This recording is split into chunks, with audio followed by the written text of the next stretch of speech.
예, 2부 들어갈게요. 2부는 제가 미래를 예측하면서 만들었던 여러 가지 그 도표들을 보여주면서 그 도표들이 또 제 체계가 들어가 있어요.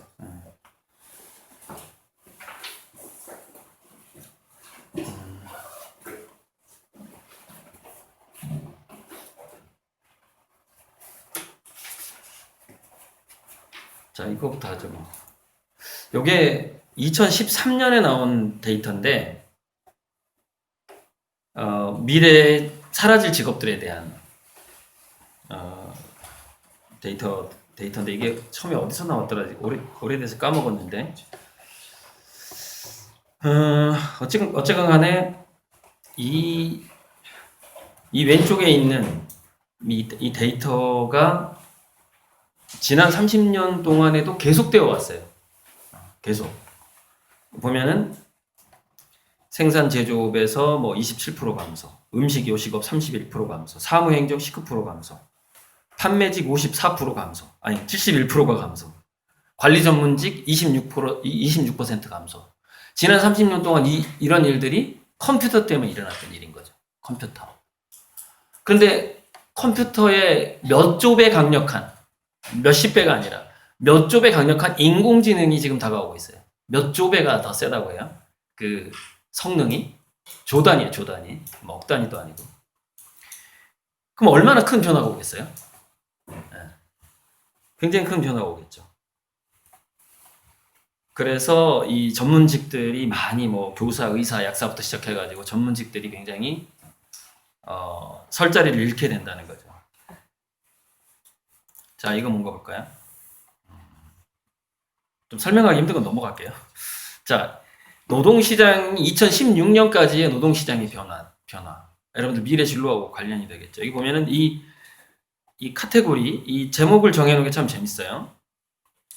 비반복적 지적 업무 종사자. 늘 새로운 일이, 일처리를 해야 되는, 약간 창의적이 필요한. 반복적 지적 업무 종사자. 반복적 육체적 업무 종사자. 맨 밑에 비반복적 육체적 업무 종사자. 비반복적 육체적 업무 종사자 중에서 좀 제가 지금 머릿속에 딱 생각나는 거는 이렇게 뭐 건축 노동자? 매번 건축 환경이 다르니까 집이 평수가 다르고 그 주인이 요구하는 재료가 다르고 뭐. 자, 그래서 이 직업분들이 이렇게 변화해 왔는데 딱 보시면은 2015년경에 봐봐요. 딱 꺾이기 시작해요. 줄어들기 시작하는 게 있어요. 자, 여기서 비반복적 육체적 업무 종사자는 로봇, 자동화 시스템 때문에 꺾이죠. 반복적 육체적 업무 종사자, 컨베이어 벨트 시스템 역시 자동화, 로봇. 반복적, 중요한 건 지적 업무, 반복적 지적 업무도 역시 인공지능 컴퓨터 등에 의해서 꺾이기 시작하는 거죠. 근데 계속 늘어나는 게 뭐죠? 비반복적 지적 업무. 절대 반복되지 않는다. 반복되지 않는다라는 게 뭐예요? 아까 제가 일부에서 얘기했죠. 패턴화되어 있지 않다는 거죠. 예측하기 좀 어렵다. 그래서 회복력, 그 적응력하고 회복력이 중요한 지적 노동이죠. 아주 창의적이어야 돼요. 창발적이어야 돼요. 그쪽은 좀 제가 이렇게 도표를 두 가지를 그려놓은 것 같은데 그려놨는데 2030년이라고 줄을 쫙 그어놨죠. 이게 제가 예측하는 AGI의 보편화 시점이에요. 즉 지구상의 전체 인간의 IQ를 다 모은 것보다 영리한 인공지능이 보편적으로 서비스가 되는 시점을 저는 2030년을 일단 기준을 잡은 거죠. 2030년을 기점으로 상황이 많이 바뀌는 거죠. 즉 비반복적 지적 업무 종사자들 중에서도 대다수는 밑으로 추락해버리죠. 왜? 그것마저도 인공지능이 할 거니까. 그것마저도. 비반복적이면서도 굉장히 창의적이어야만이 이제 극소수가 계속해서 그 어떤 자기 일을 갖게 되겠죠. 근데 여기 보면은 또 이제 비반복적 육체적 업무 종사자가 이게 뭐냐면은 제가 여기다 자존감 노동이라는 제목을 달아봤는데 노동과 놀이하고 취미가 구분이 안 되는 세상이 오게 되어 있어요. 왜냐면 인공지능 로봇이 많아질수록 인간의 노동은 그러니까 우리가 뭐 농담 중에서 이런 게 있죠. 너 장난하냐 그러는데 실질적으로 인간의 모든 일들은 장난이 되기 시작해요. 인공지능 로봇에 비하면. 그런데 중요한 건 이걸 여러분들이 알아야 돼요. 인공지능이 사유재산하고 돈을 가질 수 있는가라는 것이죠. 인공지능을 활용한 사람이 갖게 되겠죠, 돈을. 인공지능의 특허권자나 주인이, 기업의 주인이. 그럼 무슨 얘기냐? 한번 생각해 보세요. 인간의 하는 일이 그다지 생산적이지는 않을 거예요. 인공지능 로봇에 비해서. 그래서 인간들은 취미 활동처럼 일을 하게 되고 노동 자체가 문화가 되고 저기 유럽의 어떤 축제 중에 그 나무 돌 나르는 축제하고 나무 토막 나르는 거하고 도끼질하는 뭐 축제 기간에 도끼질로 누가 더 나무 빨리 베나 이런 놀이 같은 게 있는데 그게 다 어디서 왔죠? 과거에 노동에서부터 온 거예요. 과거에 우리 인간들이 해왔던 일들이 놀이화된다는 거예요. 놀이화된다. 인공지능 로봇 때문에. 그래서 앞으로의 모든 그 돈을 버는 여러분들이 사회적으로 부자가 되는 데 있어서 재미라는 요소하고 미적인 요소가 없으면 부자가 되기 힘들어요. 앞으로는. 재미라는 요소하고 미적인 요소 없이 부자가 되는 사람이 있죠. 누구죠? 인공지능 로봇의 대를 보급하는 사람들이죠. 그 사람들 말고는 인공지능 로봇을 보급하는 회사, 그런 플랫폼 회사나 그 극소수 말고는 재미하고 미적인 것, 취미, 뭐 이런 것과 관련된 것이 아니면은 인간의 그 되게 할 수 있는 영역이 줄어들게 되고 대부분 그런 일로 생활을 하기 때문에 그걸 잘하는 사람이 이제 중간 부자가 되는 거죠. 아주 그 초영각화 사회에서 중간 부자. 중간 부자라는 게 이걸 말하는 건데 이 도표를 보면 지금 사회가 이제 이 와인잔 사회라고 그래요. 와인잔. 중산층이 무너져 가고 있고 대기업이 굉장히 많은 사내 유보금을 몇백조를 가지고 있고 그 다음에 가난한 사람들 여전히 있고 그런데 이게 이제 소뚜껑으로 바뀌죠. 대기업들이 망하기 시작한다는 거죠. 밑으로 내려오게 되죠. 물론 이게 시간이 얼마나 걸릴지 나도 잘 예측하기가 참 힘든데 여기서 인공지능하고 로봇 때문에 이제 이런 일들이 벌어지죠.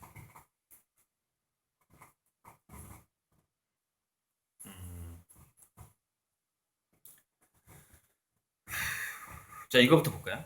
일자리와 놀자리의 변화. 월급은 계속해서 종말을 맞이한다는 거예요.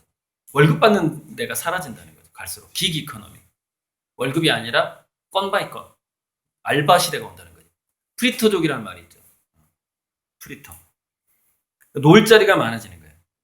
근데 일자리가 줄어들고 놀자리가 많아지게 되면은 뭐랄까 가치관이 바뀌어버려요. 가치관이. 즉 예전에는 일을 잘했던 사람이 박수 받던 시대였는데 이제 잘 노는 사람이 박수 받아버려요. 그리고 더 많은 부를 쌓게 돼요. 그게 지금 여러분은 예전에는 특정 뛰어난 연예인들이나 영화 배우들이 누렸던 부가 지금 굉장히 많은 유튜버가 누리고 있는 거 보고 있죠. 그게 그 변화의 경향성이에요. 말도 안 되는 거 가지고 뭐 매달 몇 억씩 벌잖아요. 그 말도 안 되는 것 중에 잘 먹는 거. 먹는 거만 맛있게 먹는데 몇 억을 벌어. 그 영상만 보여줬는데. 그죠? 게임을 하면서 막 흥분을 하는데 몇 억을 벌어. 여기 뭐가 굉장히 중요한 요소죠? 재미입니다. 재미. 흥미, 재미. 이 경향성이 멈추지 않는다는 거예요. 더 가속화됩니다. 더 강해지고. 왜? 가치관이 변해버리는 거예요. 더 잘 노는 사람이 위대한 인물이 돼가는 거예요. 예전에는 정치를 잘하고 일을 잘하고 변호 업무를 잘하고 이런 사람들이 그다음에 의사 수술을 잘하고 위대한 사람이었어요. 예전에는. 그거는 일자리의 시대지. 일자리 시대의 가치관이죠. 놀자리 시대의 가치관은 달라진다는 거예요. 인공지능 로봇이 때문에 이제 그렇게 바뀌어버리는 거죠. 그래서 지금 의미에서 실업률은 이게 유엔 미래보고서 2050에 나오는 거예요. 궁극적으로 2100년 안에 모든 인간은 99.9%가 실업자가 된다. 지금 기준입니다. 일자리의 기준으로. 그러나 놀자리의 기준으로 보면은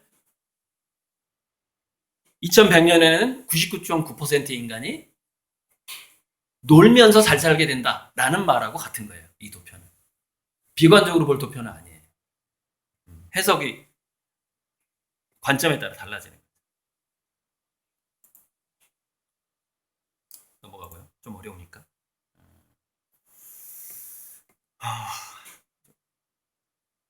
이게 좀 더 쉽겠는데. 자, 그래서 지금은 이 중간지대가 사라지는 시대다. 중간지대, 일자리의 중간지대. 중간적인 능력. 이 인공지능 로봇에서 사라진다. 그러면 어떤 능력이 남느냐? 중간에 몸을 쓰는 암묵지. 즉 데이터화 되지 않는 경험을 많이 쌓은 사람. 요리사도 그 중에 하나거든요. 요리사도 그 중에 하나인데 보면 국가대표, 예술가, 명장, 상담가, 복지 서비스, 관리인, 농부, 목수 이런 게 이제 암묵지를 가진 직업군이죠.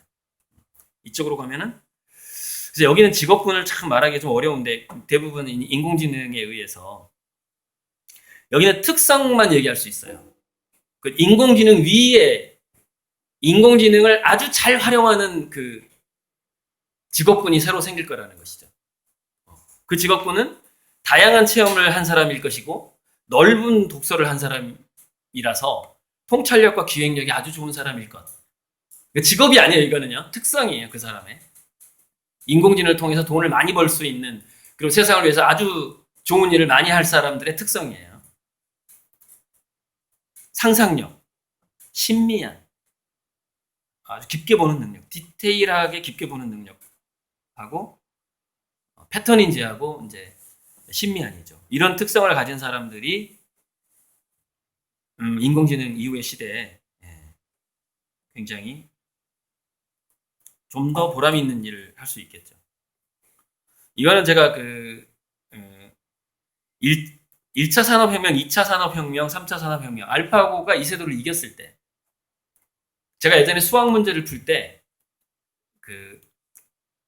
복잡하게 계산 안 하고 도표를 시험지 위에다 그려가지고 몇 개를 맞춘 적이 많았는데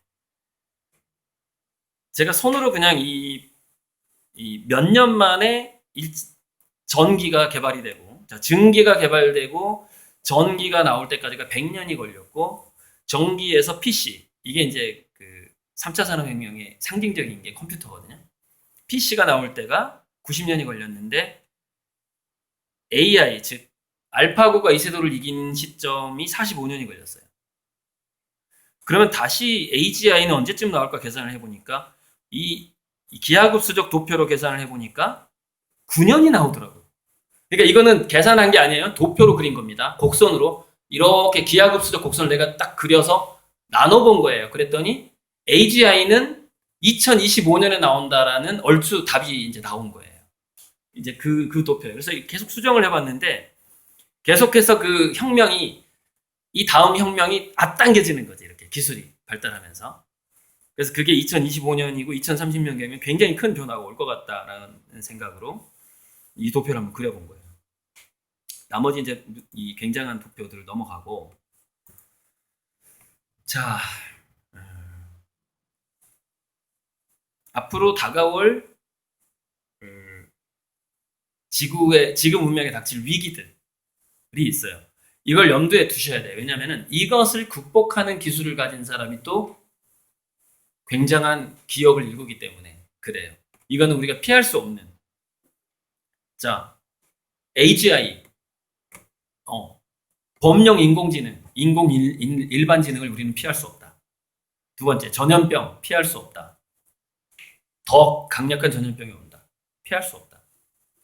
언택트, 비대면 피할 수 없다. 이번에 코로나는 이건 그냥 맛배기.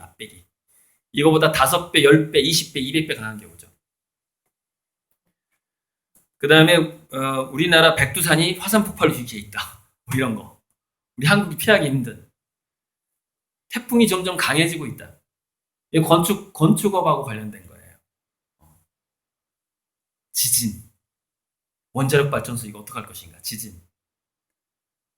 전쟁은 안 날 가능성이 3차 세계대전은 안 날 가능성이 저는 많다고 봐요. 왜냐? 사람들이 이렇게 얘기했거든요. 미래학자들이. 3차 세계대전은 기후변화와의 전쟁이 될 것이다. 이게 제가 미래학 책에서 읽었던 거예요. 즉 사람들은 국가 대 싸울 정신이 없다는 거예요. 왜? 기후변화하고 싸우느라고, 전염병하고 싸우느라고 이 이데올로기 전쟁이 끝난다는 거예요. 왜 끝나? 기후변화, 전염병 때문에. 전쟁을 할 수가 없다는 거예요. 걔네들하고 싸우기도 힘들어 지금. 이번에 마스크 보급하기도 힘들었잖아요. 그래서 이 전쟁은 무력을 사용하는 전쟁이 아니라 자연재해 또는 기후변화와의 전쟁을 의미한다 이렇게 보시면 돼요. 미세먼지 이런 거. 그 다음에 AGI하고 연결된 플랫폼, 아마존, 테슬라, 구글 이런 플랫폼 기업들이 우리나라에 들어와서 이제 상당 대기업이나 중소기업들이 위기에 처하게 되는 때가 지금 오고 있죠. 네. 또 넘어가 봅시다. 어떤 걸 또 얘기해봐야 될지. 선생님 이번 2부는요 원래 제가 몇 시쯤 마치는 게 좋아요? 몇 분쯤? 이 시계로? 3시 반? 이 마치는 시간을 몇 분으로 맞추면 좋아요? 20분. 20분? 네, 알겠습니다. 20분. 아무튼 질문 지금 받아도 되는데 질문할 사람 빨리 지금 하세요. 손 들고. 난 중단해도 돼요.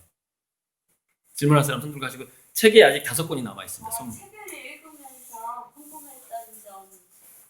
질문 아무나 손 들고 하세요.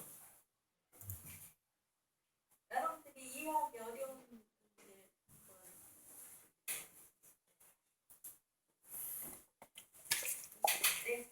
네. 자, 마이크.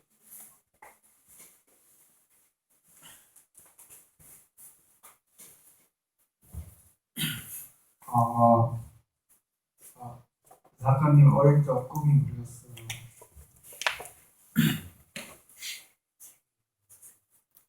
초등학교 1학년 때는 대통령이었고 초등학교 5학년쯤 됐을 때는 과학자로 바뀌었습니다. 꿈이. 그래서 초등학교 6학년 때 자선사업가로 바뀌었어요. 그러다가 중학교쯤 갔을 때는 외교관으로 바뀌었습니다. 그러다 고등학교쯤 가니까 철학가나 심리학자가 되고 싶더라고요. 고등학생 때. 그래서 서울대 심리학과, 서울대 철학과를 가볼까라고 생각을 했습니다. 근데 성적이 안 되는 거예요. 그래가지고 원래 미술부 활동은 계속 했었어요. 초등학교 때부터. 상도 받고 시대회에서. 그림은 원래 좀 어려서부터 잘 그렸다는 얘기죠. 그래서 일단은 학과는 부전공이나 전과를 하더라도 일단 서울대에 들어가자 해서 서울대 미대를 고등학교 2학년 말부터 준비를 해서 이제 그때는 일단 화가가 되자가 미대를 가자가 화가가 되자랑 좀 비슷한 건데 고3 때 되니까 화가가 된다라는 것의 장점을 알기 시작했어요. 그 미술학원을 다니면서 입시 미술학원을 다니면서 화가가 좀 장점이 있구나. 아무거나 공부해도 되는구나 이걸 알게 됐어요. 그림이라는 건 그리는 거지 이게 책을 읽는 게 아니잖아요. 그러면은 화가가 되면 내가 공부하고 싶은 거 읽고 싶은 것 아무거나 공부할 수 있네. 이제 그것을 느끼게 됐고 그다음에 그때 이제 입시 미술 준비하면서 세계적인 작가들이 이제 우리 여러분 성공이 된 꿈 다 있잖아요. 돈 많이 벌고 싶잖아요. 저도 고3 때 그랬어요. 네. 세계적인 작가들이 얼마를 버는지를 그때 알게 됐죠. 세계적인 작가들은 1년 수입이 1조에서 10조 사이입니다. 조 단위 연봉을 벌어요. 최근에 이제 중국 미술이 굉장히 뜨면서 중국 미술 그림값이 100만 배가 뛰어버렸어요. 10년 사이에, 한 20년 사이에. 그래서 중국에서 가장 그 거대 부자들 순위권이 뭐 위에 1등부터 5등까지가 화가일 정도예요. 그래서 중국에서는 초등학교 학생들의 장래 희망이 화가입니다.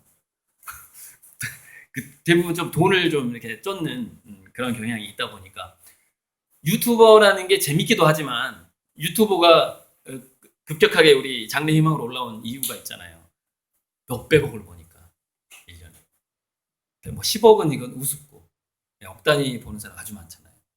그러다 보니까 이제 그렇게 되죠. 그래서 제가 고3 때 그다음에 대학교 들어가서는 이런 생각을 했습니다. 최소 1년에 20조 이상을 버는 화가가 되자. 좀 너무 좀 상업적인가요? 그 대학교 1학년 때 한번 해볼 수 있는 생각입니다. 지금은 그보다 더 커졌지만은 그 액수가 이게 내 꿈의 변천사입니다. 근데 그 세계적인 화가가 돼 가면서 또 꿈이 변할 수도 있겠죠. 계속 변해 가니까. 질문 감사합니다. 책 한 권 가져가세요. 내가 지금 줄까? 이거? 아무 질문이나 좀 해보시고요. 자, 이 도표 한번 봅시다. 이거 여기서는 좀 크게 봐야 될 것 같아. 잘 안 보이니까. 제가 질문하겠습니다. 질문하십시오. 아까 부담 선생님께서 추사 김정희 네. 선생님의 독서 명언 중에 가슴에 만번의 책이 있어야 글과 그림이 흘러나온다라고 했는데 이 글을 통해서 독서를 하게 된 계기가 됐나요? 아니면 독서를 다른 계기로 해서 이렇게 하고 있었는데 이 글이 자극이 돼가지고서 이렇게 왕성한 독서를 하게 됐는가? 그게 궁금합니다. 물이 떨어져서 잠시.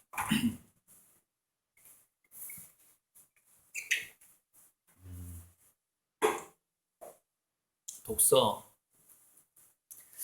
글쎄, 독서에 대한 동기부여라.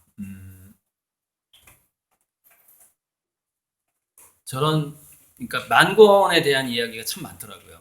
뭐 5권의 수레의 책을 읽고 만리를 여행해봐야 된다. 뭐 이런 그런 이야기도 있고.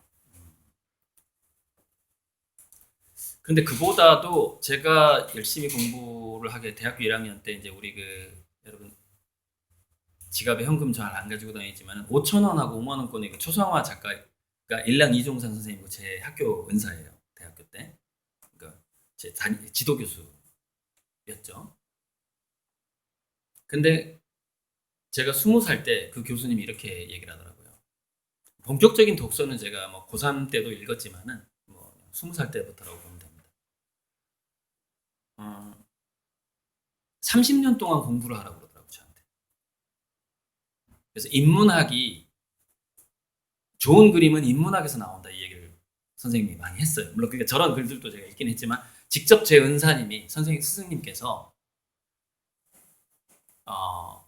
그걸 문리라고 하기도 하고 문리를 우리가 이 한자로 문자가 글이라는 뜻도 있지만 그림이라는 뜻이 있거든요. 그래서 글을 통한 어떤 문리를 터득한다라는 것. 거기에서 이 필치 역시 그 문의가 나온다라는 이야기를 해주셨어요. 그래서 너가 인문학적으로 성숙하지 않고서는 좋은 그림을 그릴 수 없다. 앞으로 30년 동안 절대 돈 벌 생각을 하지 말고 그림을 그리면서 공부만 해라 그러더라고요. 20살 때 제가 들었던 이야기입니다. 그 이야기가 제 책에 써놨습니다. 앞부분에. 그 선생님이 나한테 해준 이야기를.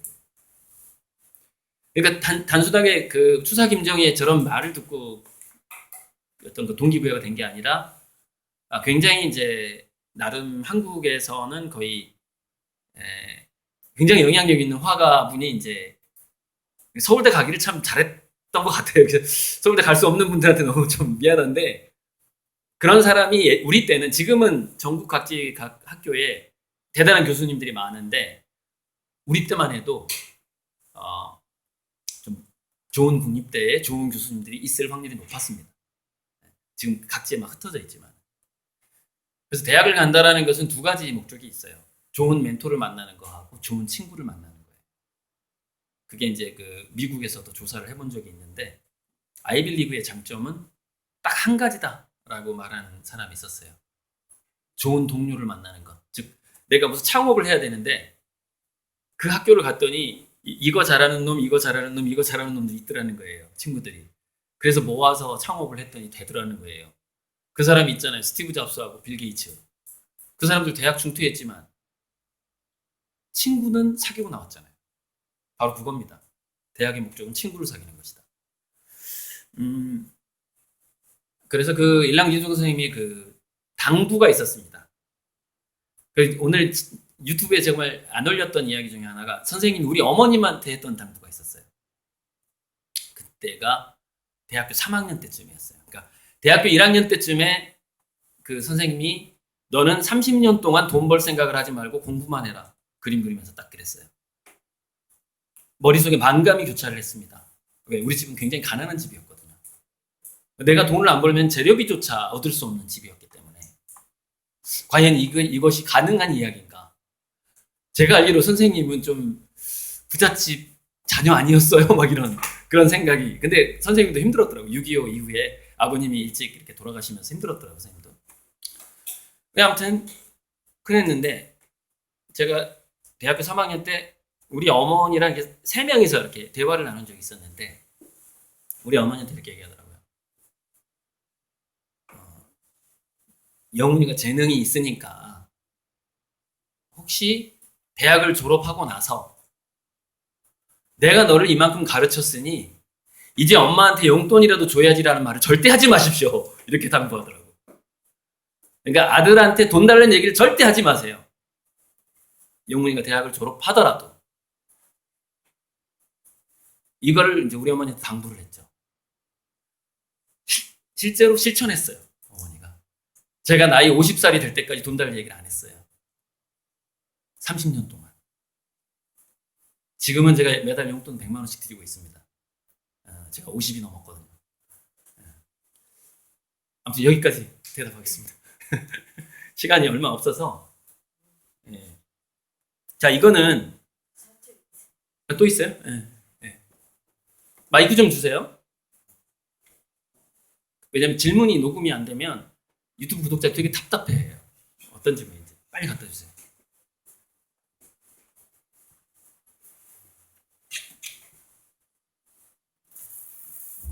네, 작가님 강의 잘 들었습니다.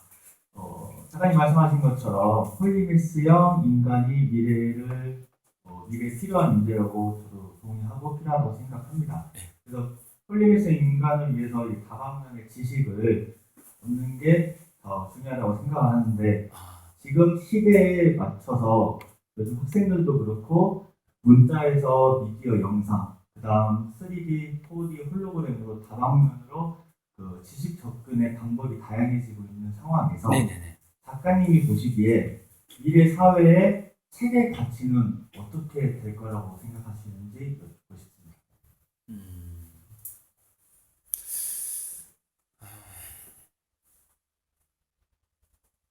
좀 난감한 질문인데 이거 도서관이다 보니까 제가 도서관장들 대상으로 강의한 적도 있긴 한데 앞으로는요 공부가 아니라 모든 공부나 자기 기술 습득을 일단은 문화로 접근하는 게 좋거든요.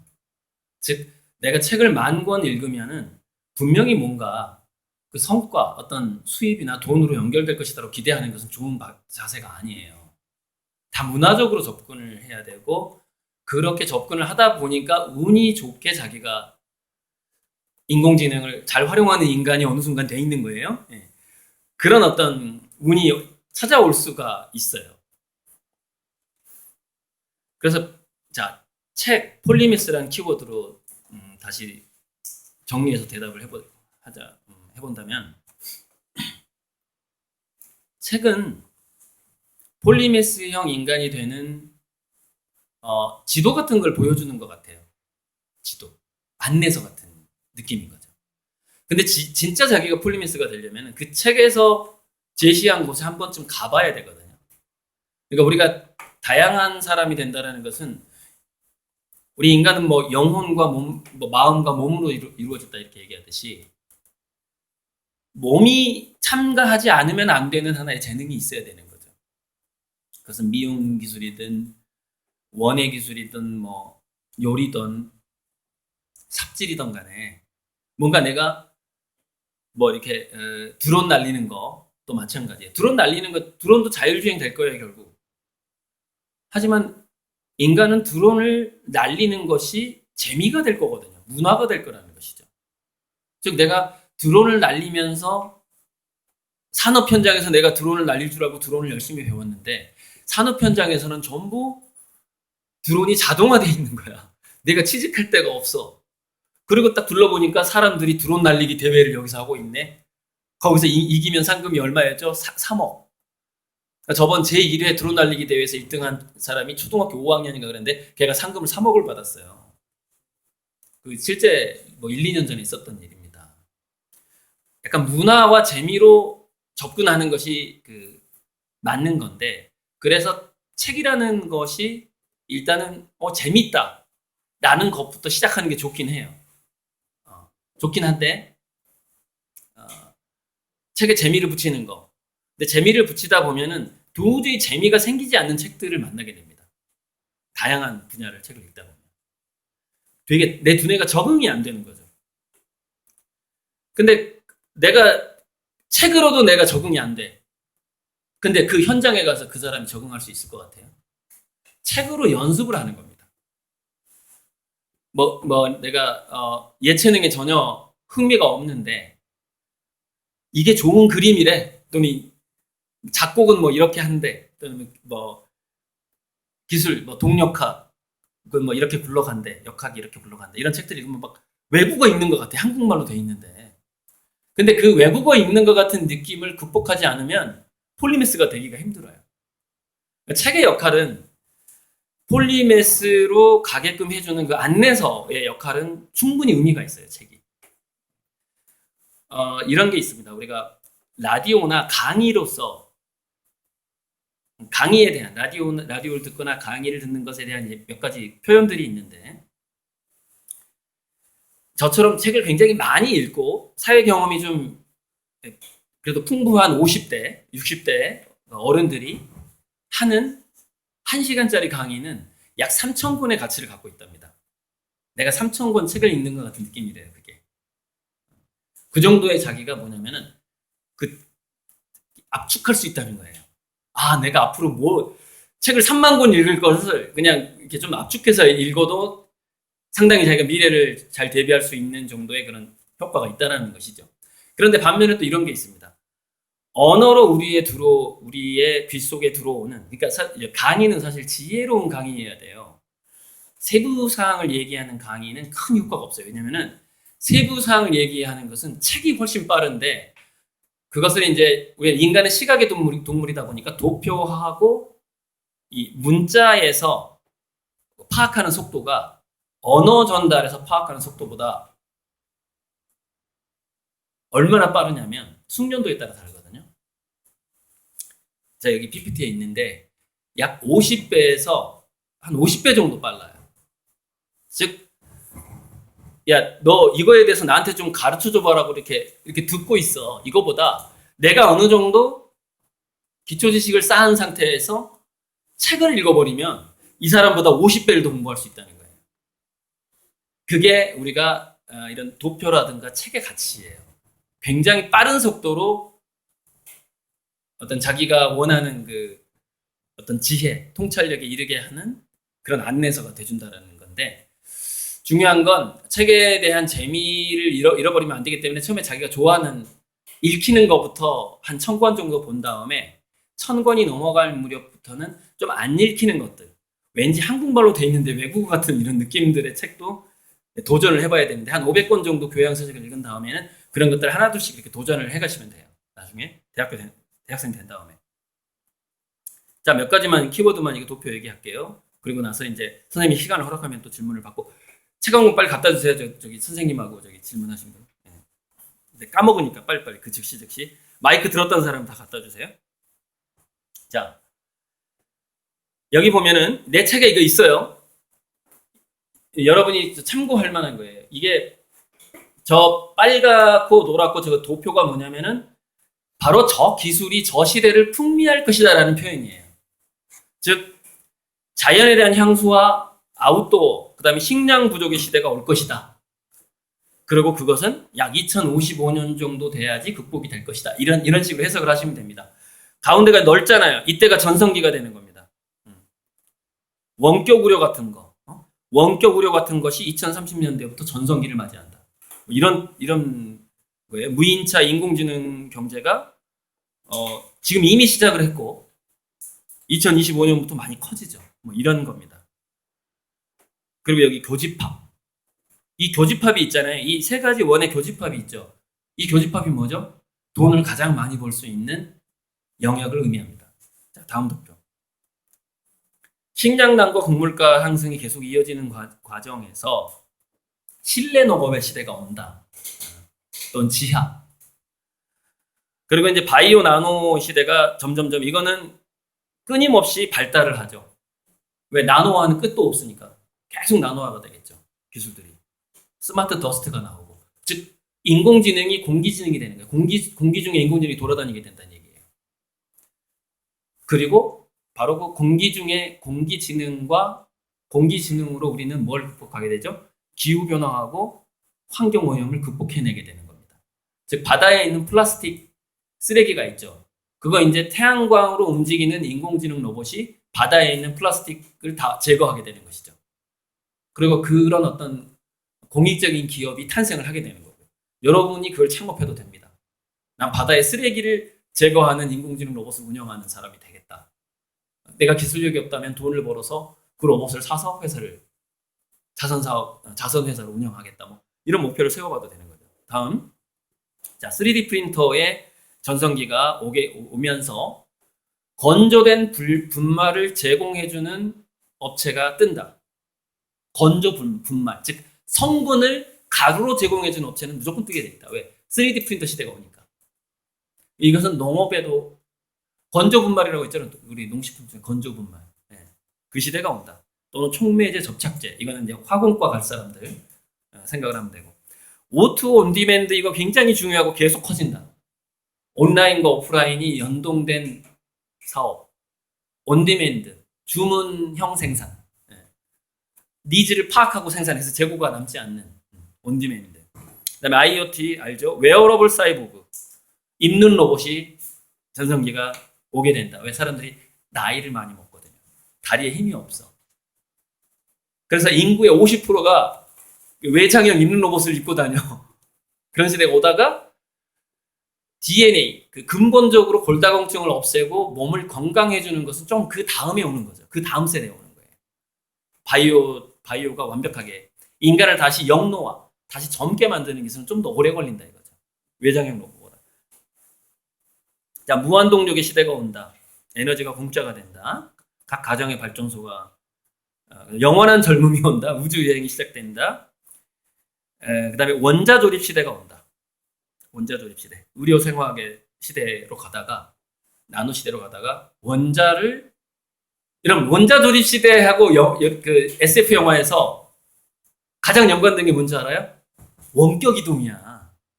원격 이동. 우리 인간의 원자가 저쪽으로 전송이 돼야 되거든. 그 전송이라고 그래. 아무튼 나오잖아. 그 스타트rek에 보면은 이동하잖아. 이렇게 내 몸 자체가 이동해 버리잖아요. 그게 이제 원자조립의 시대예요. 그게 그 시대가 온다는 거예요. 일단 이것으로 강의 마치고요. 그 다음에 추가 질문 시간 있으면 받도록 하겠습니다. 20분 딱 됐네요. 감사합니다. 네.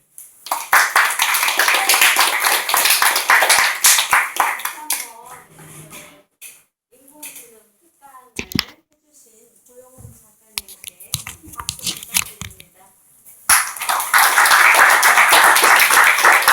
여러분들이 많이 기다린 시간인데요. 그 책을 가지고 작가님 제가 살아있는 책을 만나다 자, 살아있는 책을 만나는 시간을 갖도록 하고요. 이상민 선생님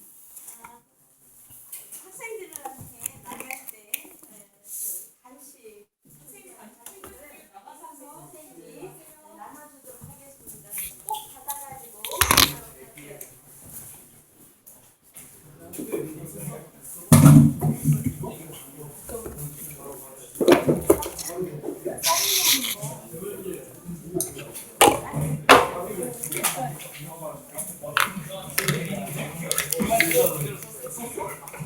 얘들아 나올 때 의자 좀 잘 정리하고 자기장 잘 정리하고 나오세요. 저기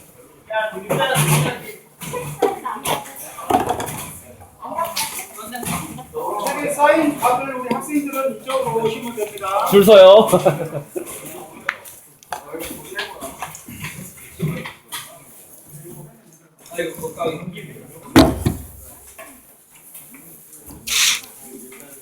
이거는 신라면 들어가고 선물. 맨 앞에 있어. 사인 돼 있어.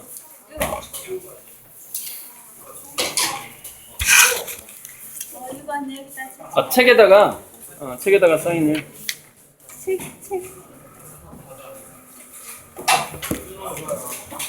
딱 한 번씩만 할 거예요. 여기다가. 아이고, 쏘리.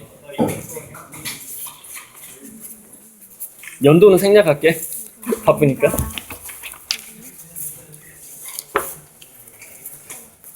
그리고 이름도 생략할 거야. 왜냐면은 이름 생략하는 게 더 좋대. 사인 안 받았어?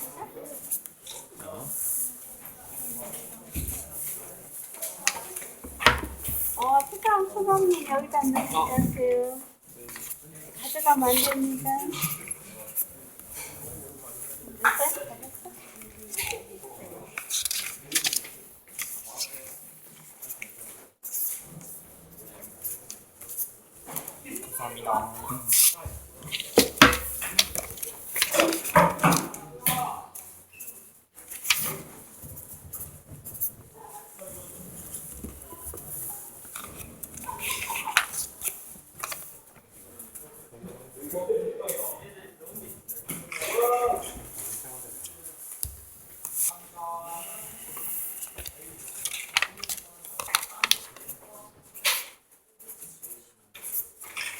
다섯 권 받은 학생 맞지? 네 권 다 줘버렸어? 친구들? 내가 미래 경제를 보여준 거야 미리. 소수가 많은 걸 획득한 다음에 나눠주게 되거든. 여기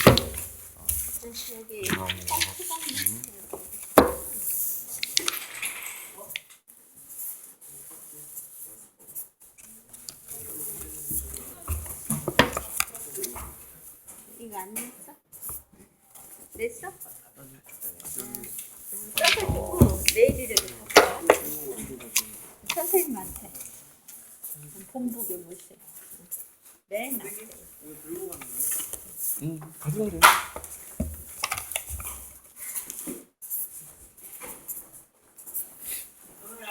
이것부터 먼저 받을게. 저기 싸봐요.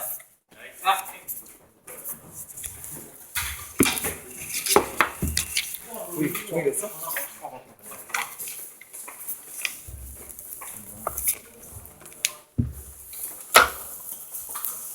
또 있어?